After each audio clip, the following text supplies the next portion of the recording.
Bom, no mundo que a gente vive hoje, as pessoas mataram Deus.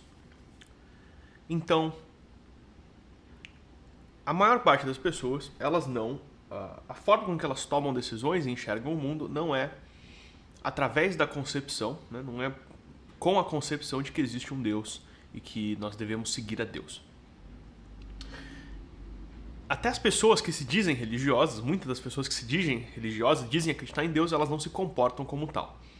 Então o que acontece é o seguinte, né, como já disse Chesterton de forma muito hábil, e os outros filósofos já disseram, quando você tira Deus da história, as pessoas não passam a não acreditar em nada, elas começam a acreditar em qualquer coisa.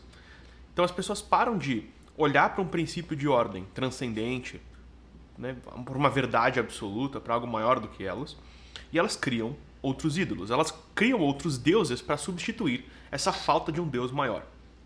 Se você pega todas as civilizações humanas que já existiram, todas elas criaram a religião, todas elas criaram a fé.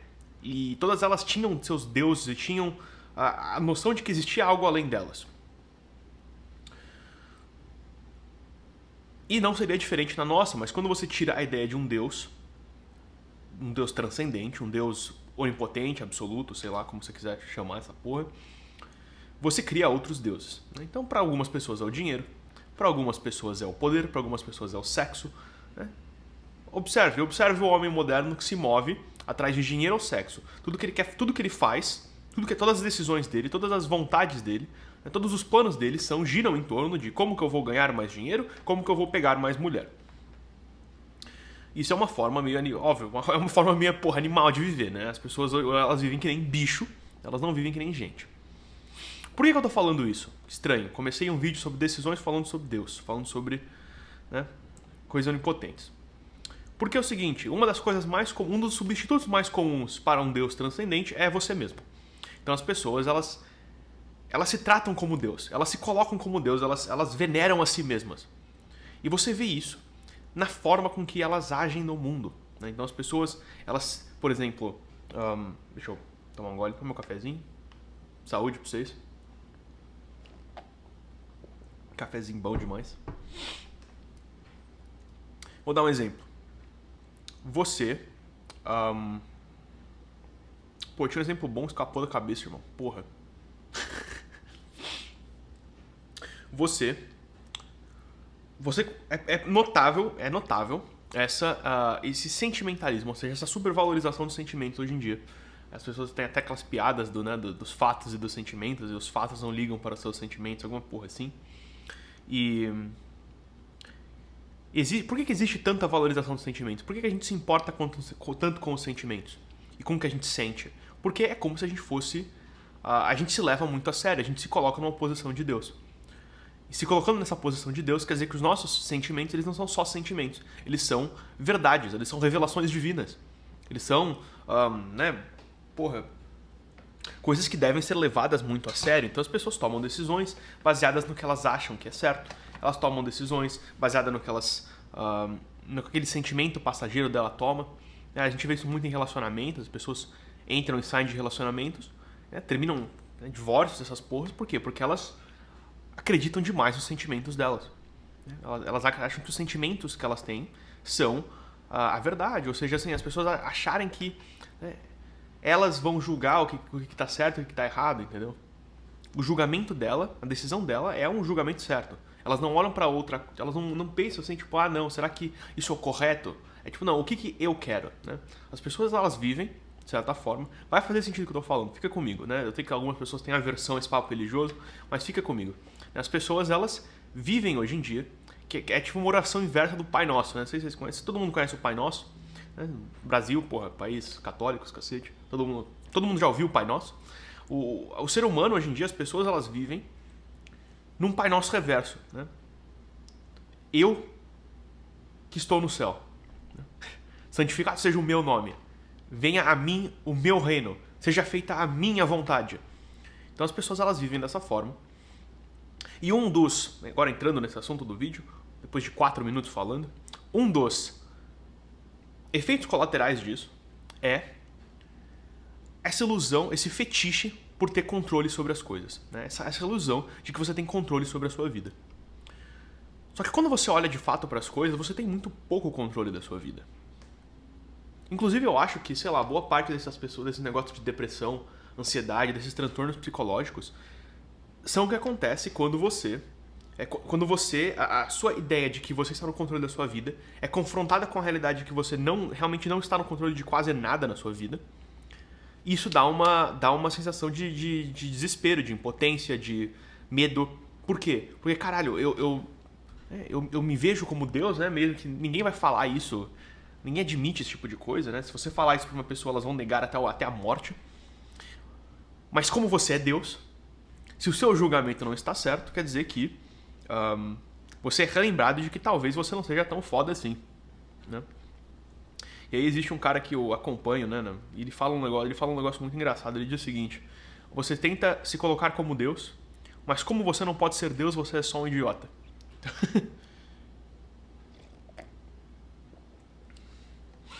E quando a gente parte desse princípio,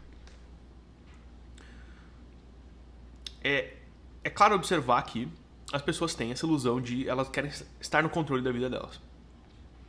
Quando você olha para de fato, só existem para mim, na real mesmo, se você for olhar no fundo, existem muitas poucas coisas que de fato estão sob seu controle. Talvez existam só 2 coisas que estão sob seu controle. E é por isso que eu quero fazer esse vídeo de hoje, né? Por isso que eu gravei este vídeo de hoje, que já estamos aqui falando bastante. Mas você sabe que meus vídeos não são... Eu não gosto de fazer vídeo raso, rapidinho e bobinho, com 5 dicas para estudar melhor, 5 dicas para ler mais livros. Eu acho isso bobo, né? O ChatGPT te dá de 5 dicas, entendeu? Eu quero falar sobre coisas mais profundas. Cara, sabe quando você bota o café instantâneo e aí fica uma porra de uma bola que não dissolve direito, irmão? Puta, isso me emputece. No fim das coisas, só existem 2 coisas que estão sob seu controle: tomar decisões e manter as decisões que você tomou.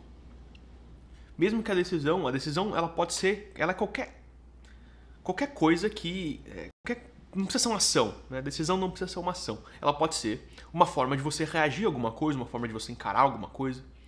Então, no meio do sofrimento, você pode decidir não se desesperar. Você pode decidir levantar da cama. Você pode decidir ser gentil com uma pessoa que você não conhece. Essas são todas as suas decisões, são decisões que você toma. E você tem 2 poderes na vida, que são decidir alguma coisa e manter essa decisão. Porque, sei lá, decidir uma vez não basta, né? Todo mundo consegue decidir, todos os casamentos felizes, né? As pessoas decidem casar uma vez. O que elas não fazem? Elas não decidem continuar casadas. Elas decidem que elas não querem mais. Elas não mantêm a decisão inicial, né?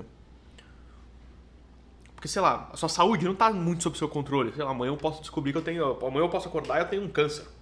Amanhã eu posso sofrer um acidente. Amanhã eu posso desenvolver uma alergia, alguma porra esquisita que eu não sei. Eu como um bagulho que eu não sei, que eu sou alérgico, eu morro. Cara, isso pode acontecer, tá ligado? E então não tá muito sob seu controle. Você pode fazer... Qual que é a minha decisão aqui? Cuidar da minha saúde da melhor forma que eu posso, dentro dos limites, né? Sem que isso afete outras coisas que são mais importantes, né? Então não é ficar bitolado com a sua saúde, mas é tipo, beleza, eu vou me exercitar, eu vou tentar comer bem, né? Eu vou não abusar de alimentos que fazem mal pra mim, né? Isso são todas decisões que eu tomo e decisões que eu tenho que manter. Não adianta você decidir ir na academia um dia, você tem que continuar decidindo ir na academia dia após dia. Todo o resto que acontece na sua vida é uma decisão, é uma consequência das tomadas de decisão que você faz. Então, se você tem um trabalho nesse momento, é porque em algum momento você decidiu fazer uma certa faculdade, porque você decidiu procurar um emprego, você decidiu, sei lá, mudar para uma outra área. Tudo que acontece na sua vida é uma consequência das decisões que você toma. E do acaso também, óbvio, né? Então o que a gente tem que fazer, né, o que está dentro do nosso controle, é se tornar o melhor possível em tomar boas decisões. Se tornar o melhor possível em discernir. Essa é a palavra discernir. É a virtude da prudência, né? Por que a prudência? É você tomar decisões sábias no momento correto, né? Fazer a coisa certa na hora certa. Isso é prudência.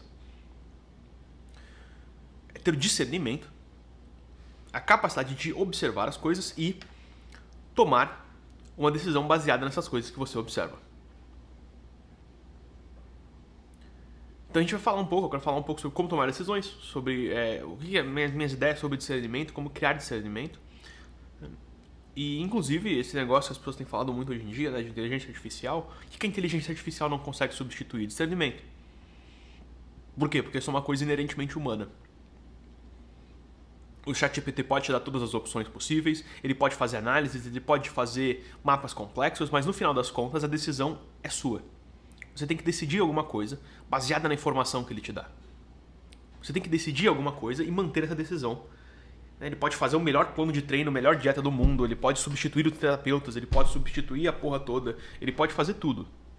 Mas, se você decidir que você vai pegar toda aquela informação, enrolar e entuchar no rabo, ele não pode fazer nada sobre isso, entendeu?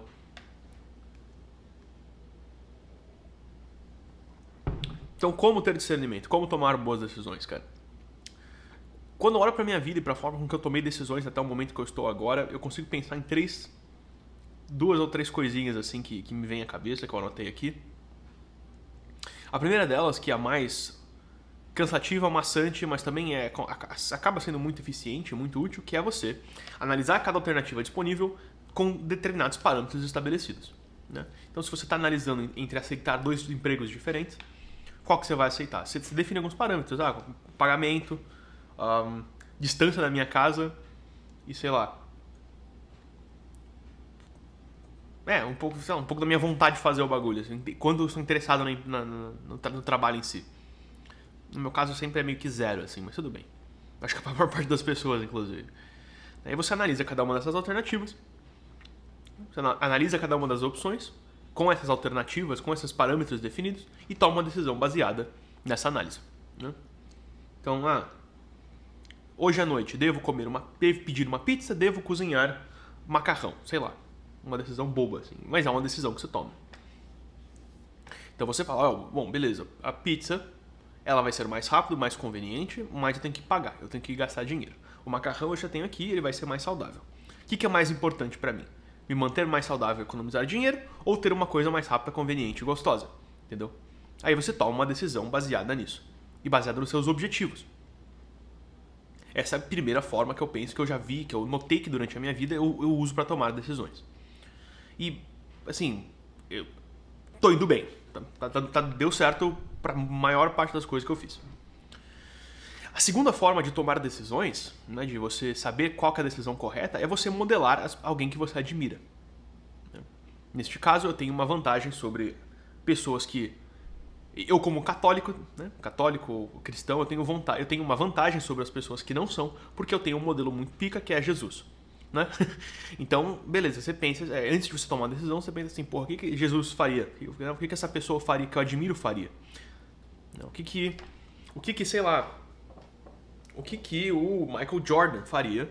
Você quer ser um atleta, né? O que Michael Jordan faria? Ele, porra, esse é o meu... Ele acordaria mais cedo?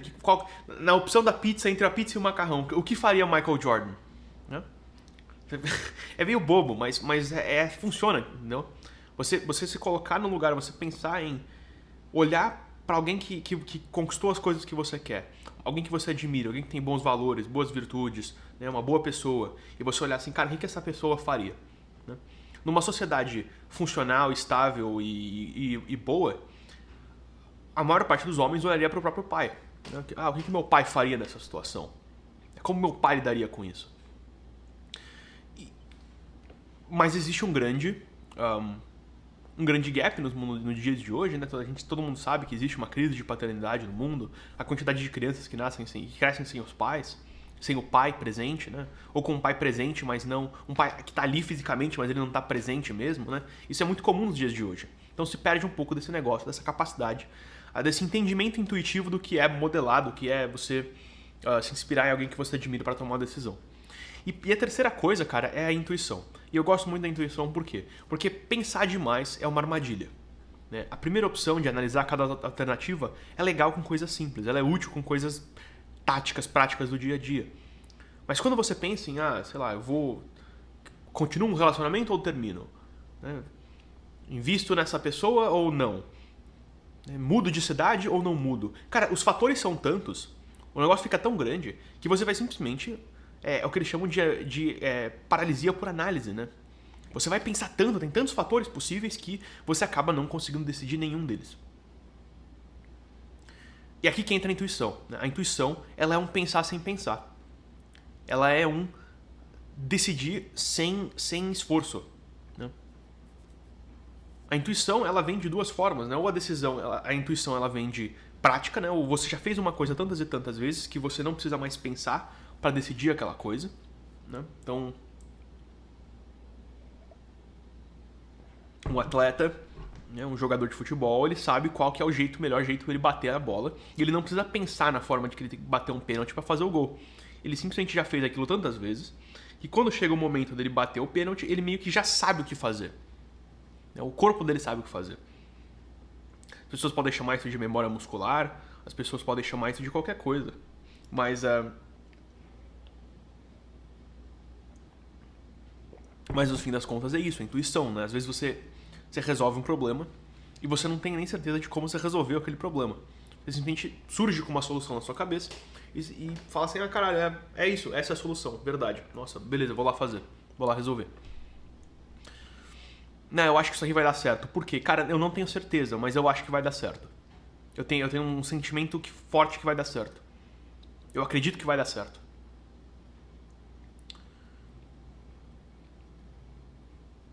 E de onde vem, né? Essa intuição também é um pouco do fruto desse processo de obtenção do discernimento. Eu tô retardado hoje, foi mal. Tô conseguindo falar, porra. O discernimento, pra mim, ele vem de observar, contemplar e olhar para as coisas que aconteceram na sua vida. Então, você olha para sua história, para as coisas que você passou, para as decisões que você tomou, para quais foram as coisas que te influenciaram, quais que foram as pessoas que te influenciaram, os eventos que mudaram o seu rumo da sua vida. Você olha para essas coisas e você observa, né? Você contempla, você tenta entender o que aconteceu. E através desse processo de observação, de contemplação, você vai criando esse discernimento, você vai desenvolvendo essa intuição mais aguçada. Quando mais você vai se entendendo, mais você consegue saber se, por exemplo, a sua vontade de fazer alguma coisa, ela é simplesmente um desejo impulsivo que vem das suas partes mais voláteis, assim, sei lá, uma vontade de comer. O cara que tá com, sei lá, a vontade de sair com alguém, a vontade de, não sei, de comer alguém, né? Largar seu trampo, ou mudar de área, né? Mudar de trabalho, largar, vou mudar pra uma outra coisa, voltar a fazer uma outra faculdade, entendeu? Do nada, assim.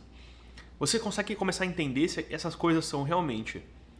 são só impulsos que você tem, porque você tá, seu cérebro buscando por novidades e por impulsos de, né, picos de dopamina, ou se você se conhece o suficiente para entender que aquilo ali é um chamado. Daí que vem o discernimento, aí que se faz a aplicação prática do conhecimento, do discernimento, né? Porra, sei lá, todo mundo tem vontade de comer uma pizza numa quarta-feira à noite, não sei, tipo, não tô afim de cozinhar, não tô afim de comer o que eu tenho em casa, meio da semana, aquela porra que não é nem segunda-feira que é uma merda, mas também não é sexta-feira que você tá comemorando, entendeu? E você tá naquele meio, aquele limbo que tipo assim, puta, tá uma bosta, mas eu não tenho nenhuma desculpa pra fazer nada que vai me dar uma alegrada, que vai me dar um prazerzinho, assim. Aí o cara tem vontade de pedir uma pizza. De onde vem o discernimento? De você entender que aquilo ali, beleza, a minha intuição, a minha vontade é pedir uma pizza, o meu discernimento é que eu não vou pedir uma pizza, porque não tem por que eu fazer isso, né?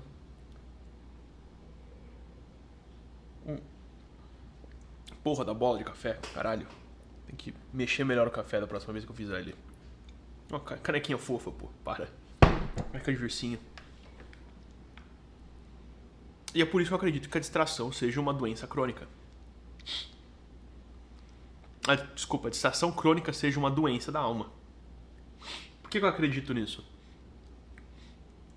Porque quando você está distraído, você não consegue fazer esse exercício de observar e contemplar a sua história. Observar e contemplar as coisas que te levaram até o momento presente. Você está só deixando levar. Você está só deixando, fazendo o tempo passar, ocupando a sua mente com coisas para fazer com que o tempo passe mais rápido. E você não consegue contemplar e discernir e observar quando você está distraído. Por isso que a distração crônica, para mim, na minha opinião, é uma doença tão forte, é um problema tão grande nos tempos de hoje. E aqui que também entra a importância dos livros, né? Porque o que os livros eles fazem? Eles te permitem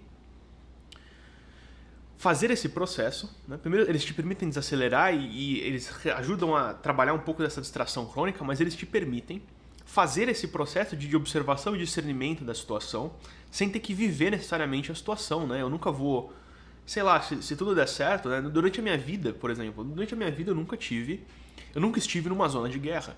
Eu nunca estive num momento de crise humanitária extrema, onde as pessoas não têm comida, nem água, e tem nego se matando na rua, entendeu?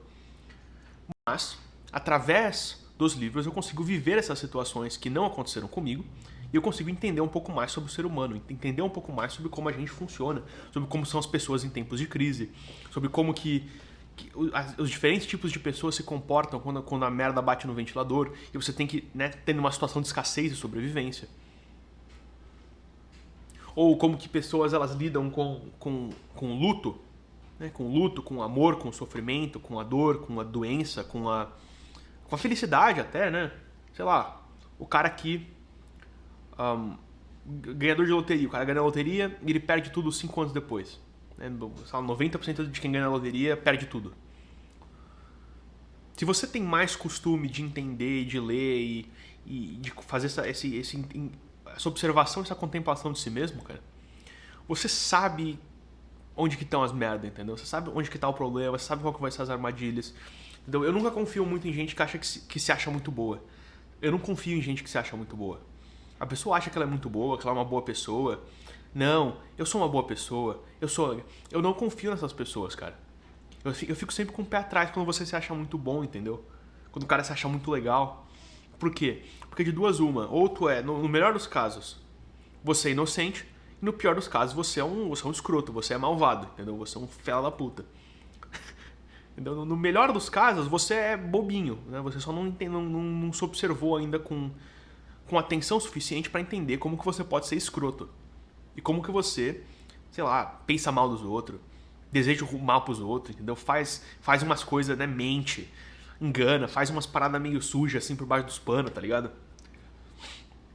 Desde coisinha boba até, né? Até vontade de fazer pensamento, porra. As pessoas têm esse negócio de, não, o pensamento intrusivo de você empurrar a pessoa na frente do trem. Cara, isso acontece, né? Pô, pensamento intrusivo, você vai agredir uma pessoa na rua. Né? Se você olha pra isso e ainda vira no final do dia e fala assim, eu sou uma boa pessoa. Não, você não é, você só é bobo, entendeu? Você só é inocente. Você só não olhou pra si mesmo com honestidade ainda.